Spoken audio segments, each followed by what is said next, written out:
Hello, everybody, and welcome to another podcast of Life Alchemy. And Life Alchemy is brought to you by four coaches from very diverse backgrounds. And we came together on Clubhouse and through some other connections. And we do genuinely hold space for our clients, coaching them, enabling them to up-level their lives and live better lives in very different ways due to our different backgrounds. And so we found that the conversations we were having outside of the conversations we were having officially were really fascinating, because we all had opinions about important topics, but we all really brought our truths, our backgrounds, our perspectives. So Life Alchemy is really us coming together, talking about topics that are of interest to us, but will definitely be of interest and relevance to you, because they're topics that we're working on ourselves and working with our clients to enable them to live better lives with. Why alchemy? Well, it's about turning base metal into gold, and we are not saying that anybody listening is base metal, although potentially I might be. And we are turning that into something much more golden and something that really makes you feel as good inside as you're living a life outside. I'm Rosalind Palmer. I'm a transformational coach and therapist, and I'm joined by my three colleagues who will briefly introduce themselves. I'm going to go along the screen as it comes up, so I'm going to pass you over to Hema. Hi, I'm Hema Bakshi, a transformational coach. And next, Chris. Hi, I'm Chris Cook. I'm a former Olympian and now a coach, helping people to keep things simple. And Sarah. Hi, I'm a coach as well, and I help to unleash the secret big thinkers, creative dreamers, and free spirits.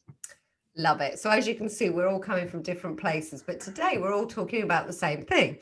And our topic today is female leadership. Now, I recently interviewed the Honourable or former Honourable Anne Widdecombe, and she would be cross about this topic, because when I asked her about being a woman in Parliament, she said I was in Parliament and I happened to be a woman. And so I think her take on female leadership would be, well, you're a leader and maybe you're a female, maybe you're a man, or maybe you identify with a different gender.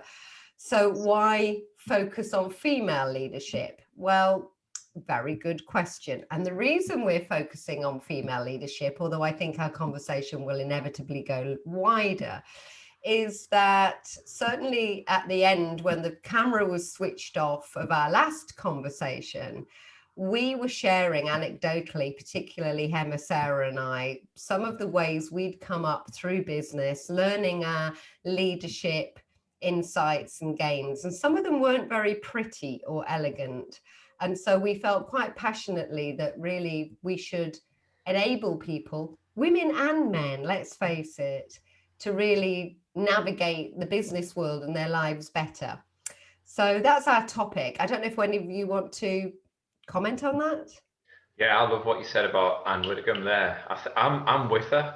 You know, it's similar to when we're involved in sport. People will often say things like, "Oh, look at those disabled athletes. They're athletes before they're disabled. They're people before they're disabled." And it's the same analogy. It's the kind of same approach, the same mindset. Is a leader is a leader who just happens to be something else afterwards. And I see it all the time. You know, I go to hear speakers on stage, I listen to leadership podcasts, all sorts of things, and I'm listening out for those golden nuggets, those life-changing moments, those words of inspiration. I'm not just looking out for a person as such, and it can come from all different walks of life. So it always perplexes me how people tend to put people into categories, don't they? I mean, do you find that? Well, I do. And, you know, we're almost shooting ourselves in the foot about the very topic that we've chosen, but we've really chosen the topic because I think it's going to raise two conversations just like the one we're already moving into, Chris. I do. I suppose where I read a book a couple of years ago called Visible or Invisible Women, and it actually made me proper angry, you know, when I read the book, because I'm going to declare it. It's like I'm a recovering perfectionist. I'm a recovering feminist. Okay. Why do I say that? In my early 20s, back in the 80s, when I was at university, I had pink hair, a boiler suit, and I used to wear a badge that said a woman without a man is like a fish without a bicycle. So you can sort of see where I was headed at the time. And it was the rise of, feminism. Of course, it had already started before that, but we immediately were reading The Female Eunuch, and we were reading Our Bodies, Ourselves, and we were really learning to identify with our own power. And it saddens me, and this is gender neutral, when you have to fight to retain that power in any situation. And I'm sure people from the wrong socio-ethnic group, or the wrong side of the tracks, or whose skin is maybe not the color, that was seen to be acceptable. I'm sure anybody can feel that. So for me, it's really about that. It's about, you're not part of the club, but how do you own your power when you have to navigate in that world? I don't know if that resonates with anybody. Yeah, 100%. I think it's such a difficult thing, because I can relate to both sides. Like I don't like the idea of, putting people in boxes and kind of victimizing certain people. But then at the same time, there is a reason why we're talking about, why it's even a topic of conversation of women in leadership, because it hasn't always been so easy and acceptable. And I'd say it probably still is. It still is difficult for women to reach, a leadership level. So I think it's a very difficult one. And it's like, when the conversation we were having last week, from the past. So if I think so, my corporate experience has been over the last, say, about 20 years. And I was sharing how in the environment that I was in, it was very male dominated, that I was lucky, I was fortunate, I did have some really good female role models who I learned a lot from. But I found that the environment that I was in, I felt like, I felt like I had to be kind of more, have more confrontational or like aggressiveness in me to be heard, because as a young woman, in particular a young woman, kind of being very easily dismissed, so I had to be quite vocal, quite aggressive or assertive, and it felt really like it wasn't in my nature to be like that. And so I didn't really like the person that I had become, but I felt like I had to be like that, because when I looked around at other women who weren't kind of matching up with the guys, they were just being ignored and they were just being passed by. And I think it just, sadly, that is still the case. I would say. And that came on the back of our conversation last week about yin versus yang, which is pretty much female versus male energy.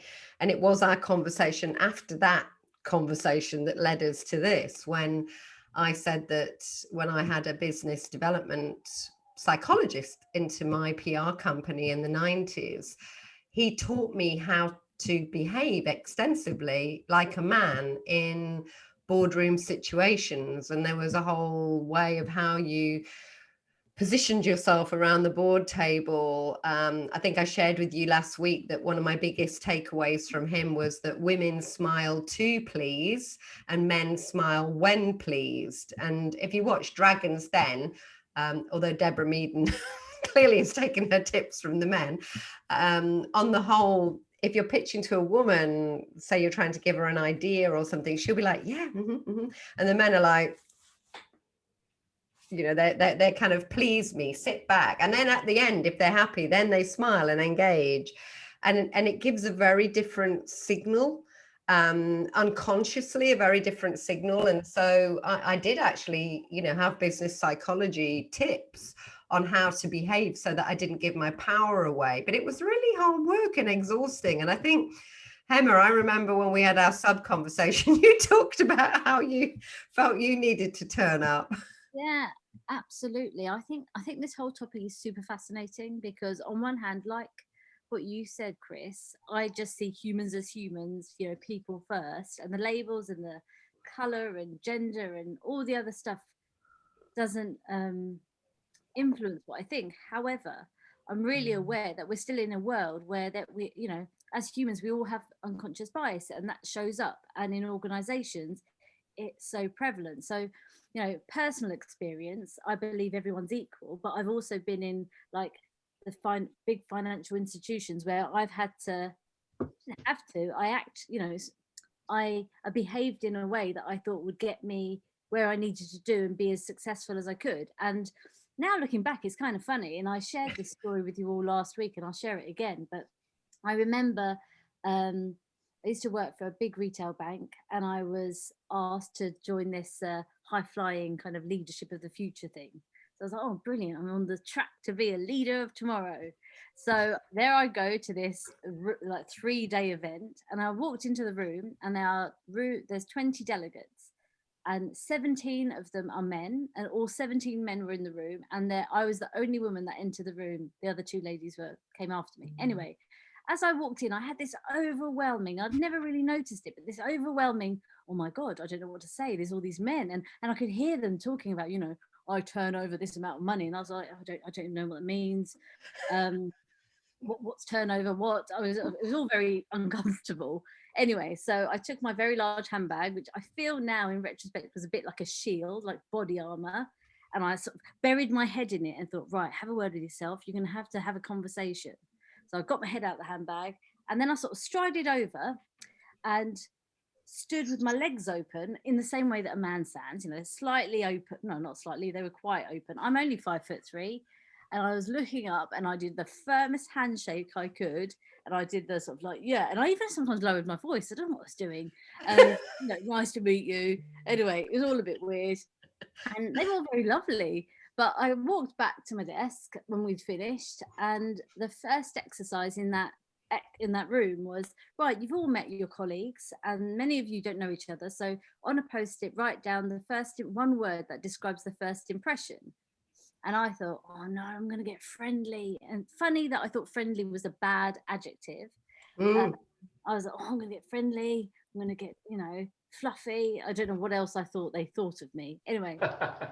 I then got this pile of post-its, and as I was sort of third, so the guys were reading it out, and they were like, oh, friendly. And I remember going, he got the word friendly.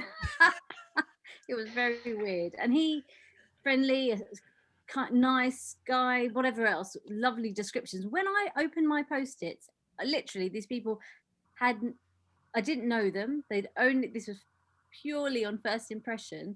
My post-its were filled with direct, to the point, no nonsense. And I thought, oh my God, what have I done? Like, without even trying, I'm not quite sure what persona I'm giving off. And it was really interesting because I sort of looked at these people as that's what I should emulate.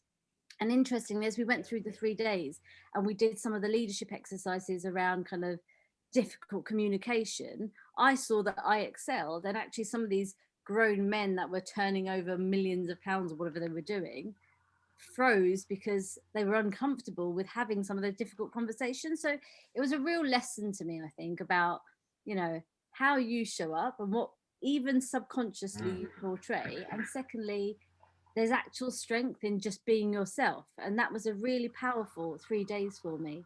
But yeah, I think it spans everything. Like even at one point, I remember sitting in a room and I don't know if you've ever come across the DISC profile where people take your LinkedIn profile and do some sort of assessment.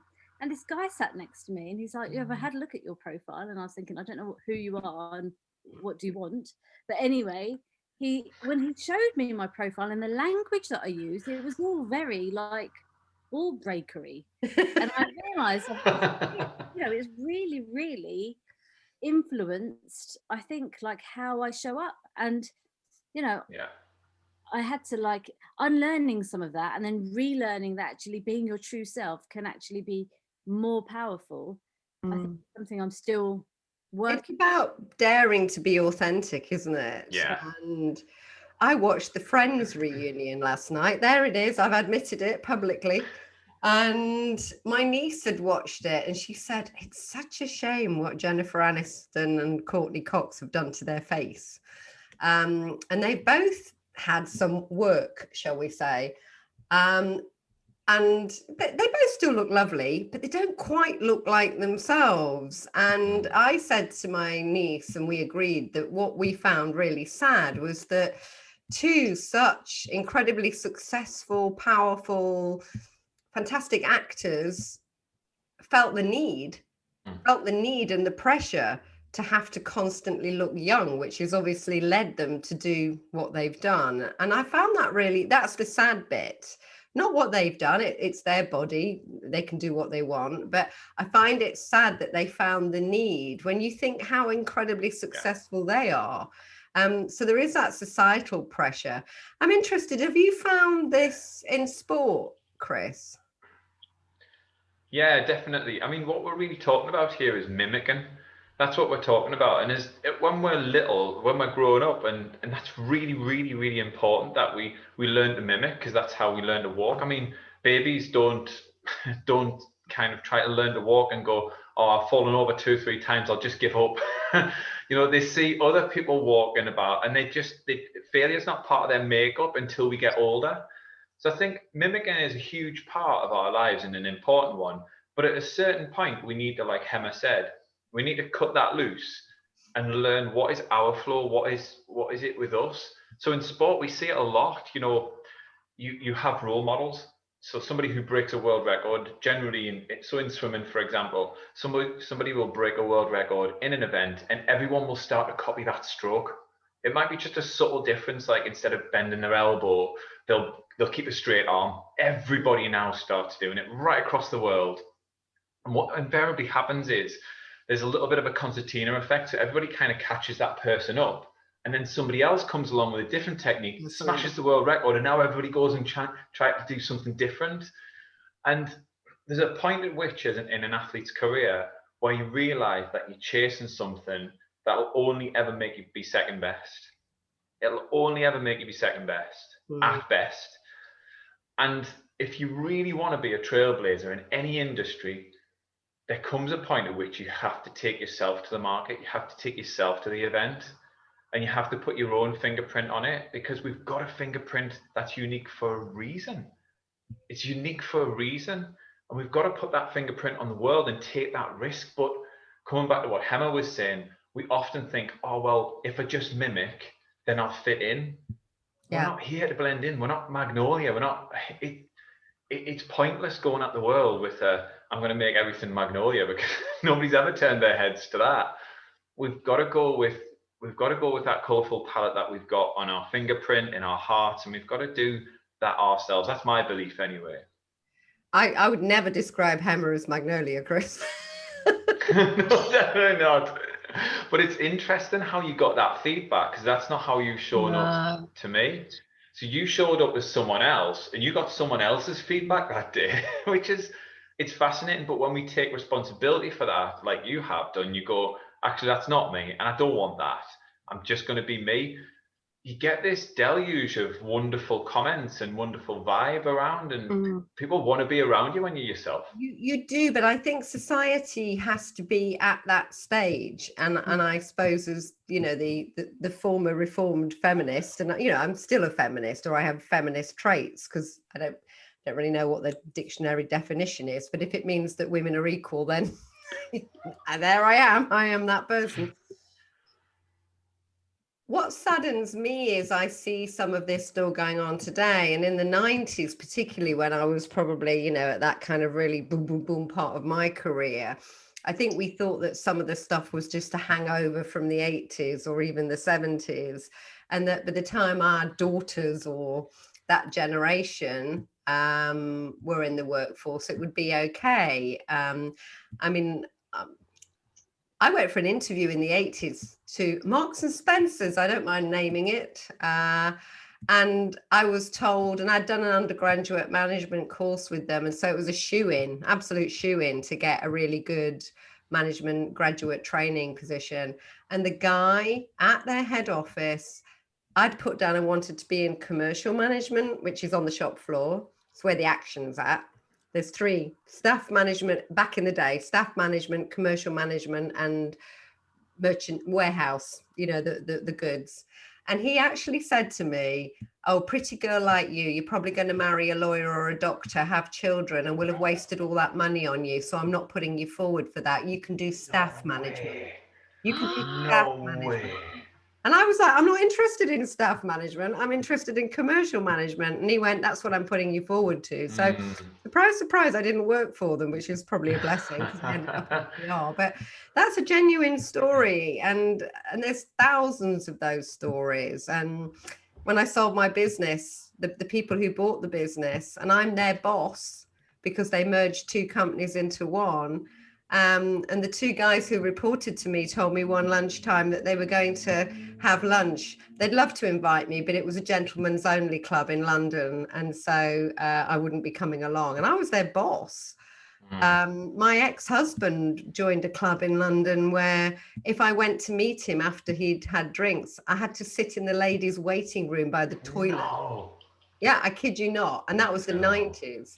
And so, surprise, surprise, I decided that wasn't going to happen for very long. But it saddens me that, and this is my theory about the Margaret Thatchers of the world, a lot of those women of that age, they had to outmen the men. They were doing Hemmer on acid. They were doing the, whoa, look at me, and I genuinely think a lot of them had to do that because I think that they thought that being feminine or turning up with those feminine qualities would actually be a detriment. And I just feel absolutely what you're saying.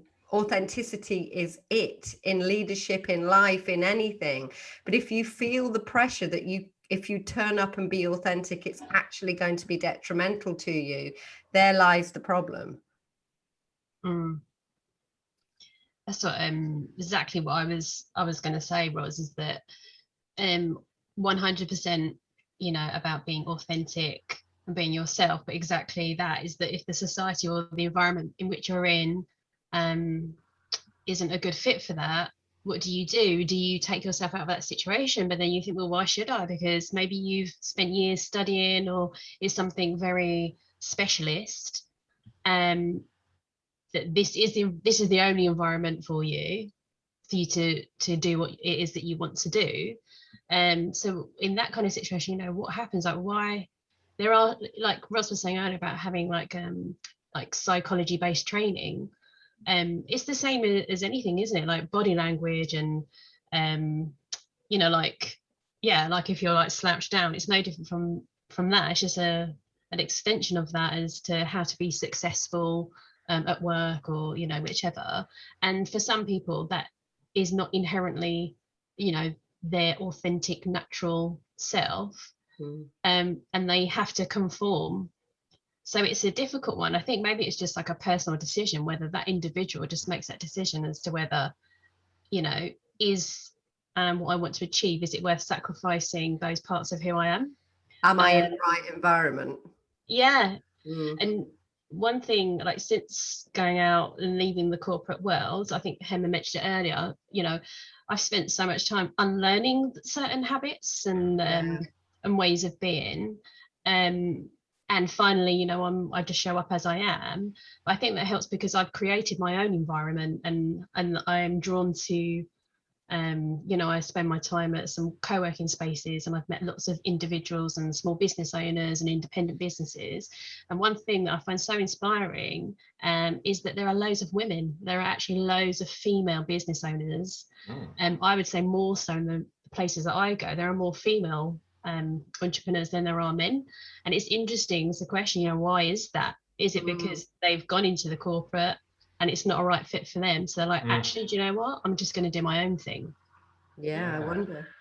I think it's really interesting because I've got a few female clients that have kind of hit some stumbling blocks similar to what we're talking about now, that they feel the need to change themselves in order to be taken seriously. And I've got two questions for them. I always say, do you feel like it's happening to you or around you? And every single time they say to me. And I say, the second you say that, you place yourself at the center of being a victim of it. Because if it's happening around you, you can then start to do something about it. It might be, you might have a ton of stories that are linked to you in a really bad position, but you're the one who's linking the stories and there's no getting around it. You're the common denominator in the whole process. And the second people start looking for a different way, likes of the New Zealand Prime Minister, she's been fantastic over the last 18 months now. She's done so much prior to that, but we've only seen it coming good now. And this leads me on to my point is, in order to build confidence in the masses, they need evidence. The brain needs evidence. In anything, in order to build confidence, we need evidence. And in order to get evidence, we have to go through something. Luckily for that Prime Minister, now she's in a position where she's actually got now a track record and people are trusting her even more, which is fantastic. But it's a prime example of someone who's come into power and gone, hang on a second, I'm not going to do what those guys did. I'm not even going to sprinkle a little bit of what they did. I'm going to do something different. And for me, there's a difference in mindset from the start. Is this is not happening to me. This is happening around me and I'm here to fix it. I think that's a really important point, Chris, actually, that whole victim mindset. And the minute that you sit in that position, you do give away your power because everything happens to you. But actually, going back to I think Sarah said it earlier, like, are we in those corporate environments, for example, and do we leave them or so to create a place that feels right for us? But I also think there's an opportunity, if you're in those environments, to create a change, because I think as you rise through those organizations, there is a way to say, actually, things can be done differently.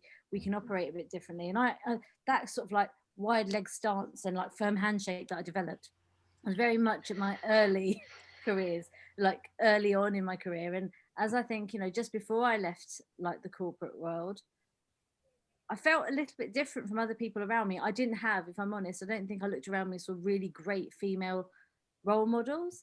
But I also saw that if I was able to like bring relationships into what we were doing and actually have honest communication and actually allow emotion into the workplace in the right way, and if I could do all of that, I suddenly saw how by me stepping forward and doing that, I was enabling other people around me to follow suit. So I think there's always an interesting question, not only what is it doing for you, but how can you use your position to help others around you? And it just gets a little bit easier that way. Absolutely. But I think you're right. But I think the world is begging for different leadership now. And especially in the UK, with the leadership we've seen happen, a lot of it is about how people want to be led in a completely different way. They just don't know it yet. Was it Henry Ford who had said, if I'd asked people what they wanted years ago before the automobile, they would have said faster horses. That's exactly right. It's the same with the trains. They said they'd say faster trains rather than an aeroplane. Yeah. But it needed him to come with his ideas and his innovation to completely change the mindset of the masses.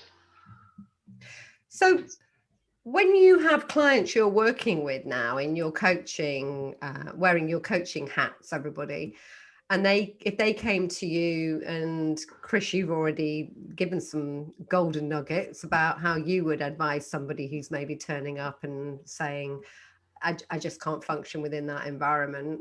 If they're a woman or whoever they are, that they can't function or be authentic, what advice would you give them? Sarah?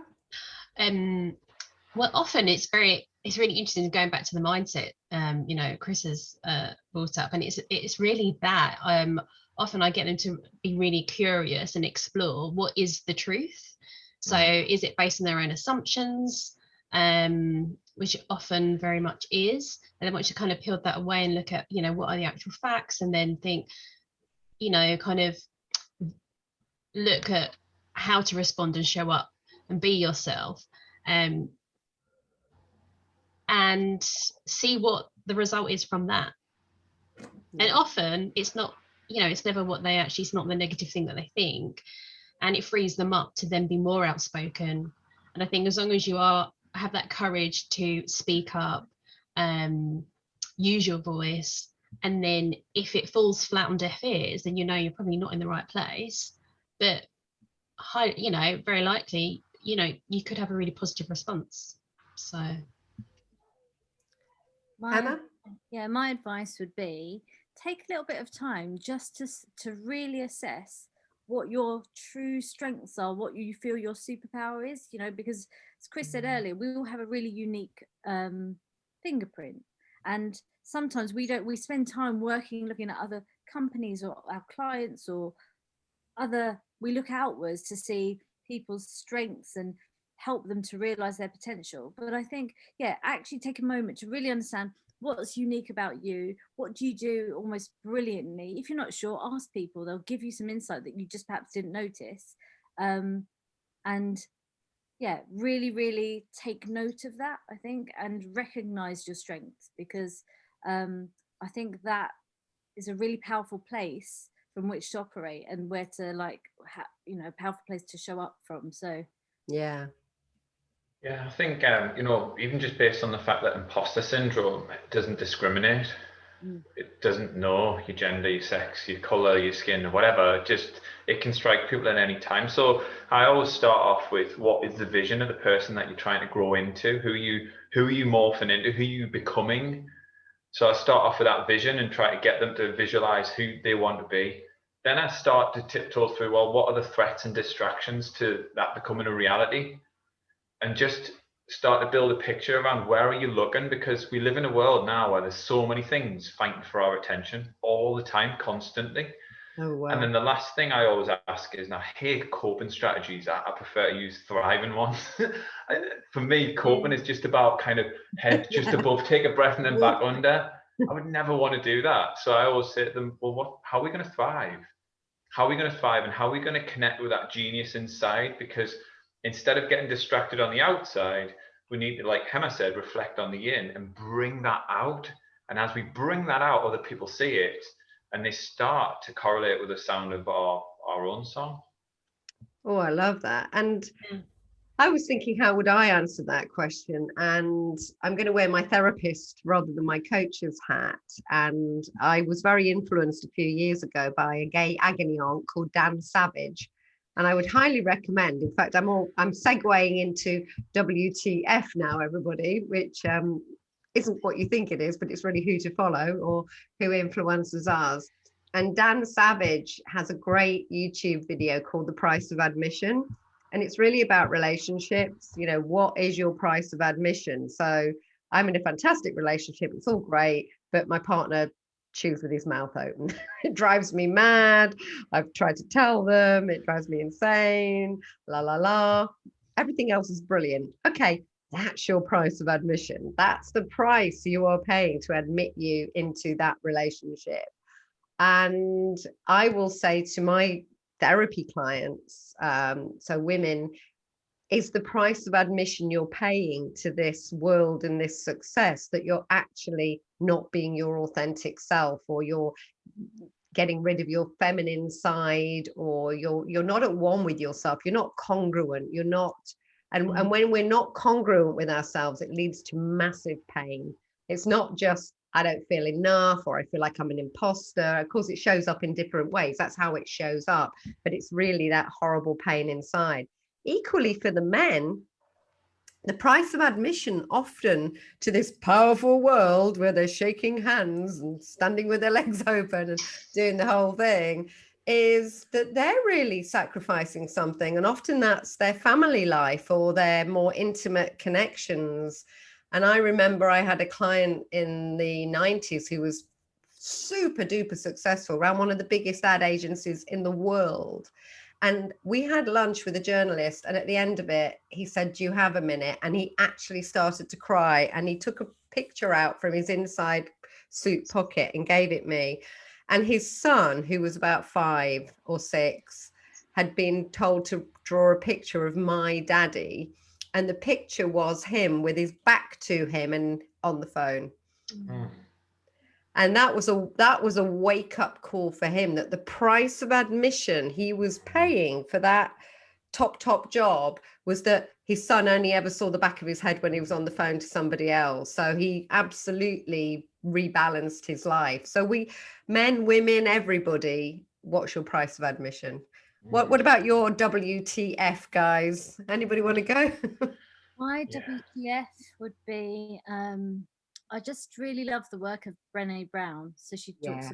a lot about vulnerability, courage, that aspect of being bold and courageous. And I think she talks about it in a way that it really resonates with everybody. It resonates with whether you're male, female, it's something, as Chris said earlier, it doesn't discriminate. So the idea of vulnerability and some of her work and research in that, I think, is quite inspiring.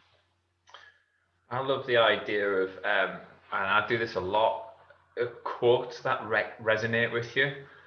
And I always ask myself, why is it resonating with us?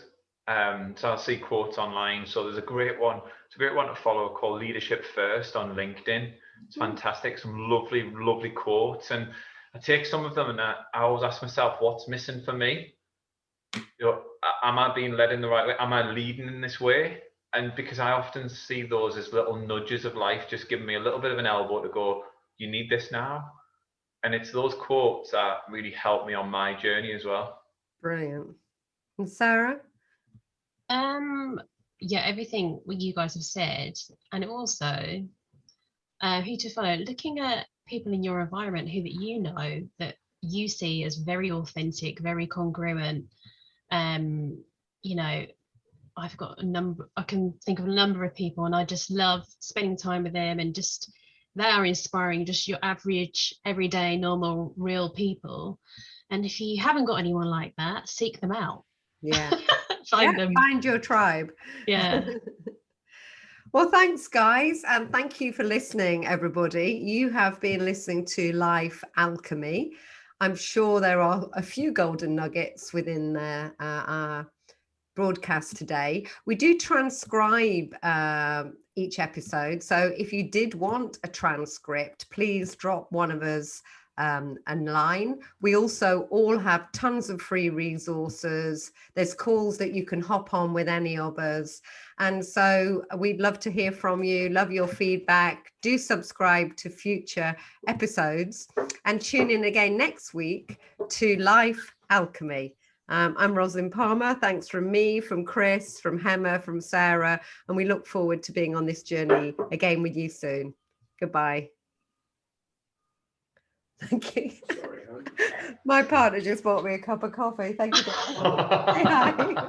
You did well there, Ros. Hi. You did well there. That man, Chris. He was just coming in and I was like giving him the look of like, don't come in. I probably looked a bit scary right at the end of that. Sorry. Not at all, not at all. That was brilliant. As ever. Did you love it? Yeah, I think we've got some really good nuggets there. Yeah. That's brilliant. That's cool. Right, I'm going to have to go because I'm going of course you are. Of course you are. Thanks so much, Ros. Thanks, everyone. You're welcome. We need a topic for next week, so just chuck it into the WhatsApp group. And cool. All right, have a great day, everyone. Okay, all right, see you later. Bye.